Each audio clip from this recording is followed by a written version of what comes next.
সামনের দিনগুলা তোমার বড় অন্ধকার দিন, বড় একাকিত্বের দিন, বড় অসহায়ত্বের দিন। কেউ তোমার সঙ্গে যাবে না, আরে তুমি একা যাবা, সঙ্গে কেউ যাবে না।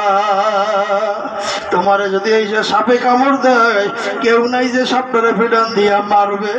তোমারে যদি এই সব বিচ্ছুতে আঘাত করে, কেউ নাই যে তোমার বিচ্ছুটারে ওখান থেকে তারা দিবে। আমার বাবারা, ও যুবক ভাইরা, আরে ওই কবরের মধ্যে যদি আগুন জ্বালাইয়া যায়, নেভানো যাবে না।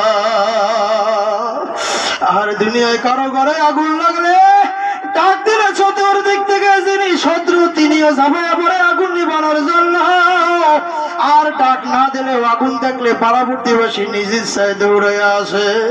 দেখা যায় খালি একটা ঘর, যার মধ্যে মানুষ নাই, জন নাই, তেমন টাকা পয়সাও নাই, একটা সামান্য কুটার ঘর, খেরের ঘর, নাড়ার ঘর, ছোট্ট ঘর হইলে প্রতিবেশী সবাই ছুটে আসে আগুনটা নিবানোর জন্য। আর এই ব্যক্তির ঘর নিবানোর, আগুন নিবানোর জন্য সবাই দৌড়াইয়া আসছে, ওই লোকটার কবরের মধ্যে ওই মালিকের নিজের শরীরের মধ্যে যদি আগুন জ্বালাইয়া দেয়, আর তাম দুনিয়ার সবাই মিলিয়ে যদি পানি ঢালে, আগুন নিবে না। আরে দুনিয়ার আগুনের থেকে ভয়াবহ আগুন হইল কালো জাহান্নামের আগুন। এই জন্য আল্লাহ কইয়া, আইয়ুহাল্লাযীনা আমানুত্তাকুল্লাহ, হে আমার ইমানদার বান্দা বান্দীরা, আল্লাহকে ভয় করো, অর্থাৎ আল্লাহর আযাবকে তোমরা ভয় করো। ওয়াল তানজুর নাফসুম মা কদ্দামাত লিগাদ, এবং একটু চিন্তা ফিকির করিয়া দেখো পরকালের জন্য কি করছো।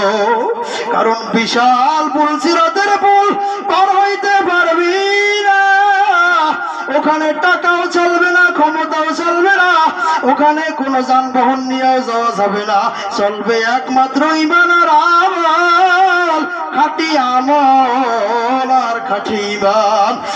এটা নিজের ভিতরে পয়দা করতে পারছো কিনা, আরে খাঁটি আমল কি পরিমাণ করতে পারছো একটু চিন্তা ফিকির কইরা দেখো। কারণ বাজান ভেজাল মুক্ত আমল আল্লাহর দরবারে চলবে না। জাল টাকা যেমন দুনিয়ায় চলে না, জাল টাকা লইয়া যদি কেউ ধরা খায়, টাকা তো চলেই না, বরঞ্চ উল্টা জরিমানা হয়। কি কথা ঠিক না? কারণ জাল টাকার বান্ডিল লইয়া যদি আপনি যান, লেদার ভৈরাও, লাগেজ ভৈরাও যদি আপনি জাল টাকা নিয়ে যান, আপনি বাজারে কিছু কিনতে পারবেন না, 1 টাকার চকলেটও আপনারে কেউ দেবে না। কারণ যেই ব্যক্তি জাল টাকা রাখবে সে বিপদে পড়বে, আপনারে কেউ দিবে না, বরঞ্চ আপনারে ধরায় দিবে, থানায় ফোন দিয়া পুলিশ আইনা আপনারে ধরায় দিবে। জাল টাকার কেনার পরিবর্তে আপনার আরো শাস্তি হওয়া যাবে। ঠিক তেমনি ভাবে শিরক যুক্ত, কুফর যুক্ত আমল আল্লাহর কাছে যদি নিয়ে যান, পরকালে যদি নিয়ে যান, আপনি নামাজ লইয়া গেছেন অনেকগুলা, তার মধ্যে শিরক লাগানো আছে। আপনি রোজা লইয়া গেছেন অনেকগুলা, তার মধ্যে শিরক লাগানো আছে। আপনি জিকির লইয়া গেছেন, দাড়ি লইয়া গেছেন, টুপি নিয়ে গেছেন, অনেক কিছু আমল নিয়ে গেলেন, সব আমলের মধ্যে জাল আমল, তার মানে এর মধ্যে শিরক লাগানো আছে।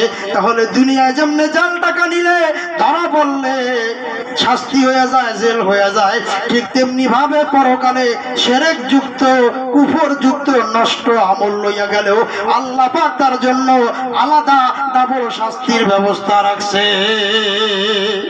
কারণ আল্লাহ কয়, না ফরমান, হে কপাল পোড়া, হে বদনসিব, তুই তো আমার সব কিছু ভোগ করছো, আমি মাওলা তোরে কোটি কোটি টাকার সম্পদ দিয়ে দিছিলাম, এমন সম্পদ দিছি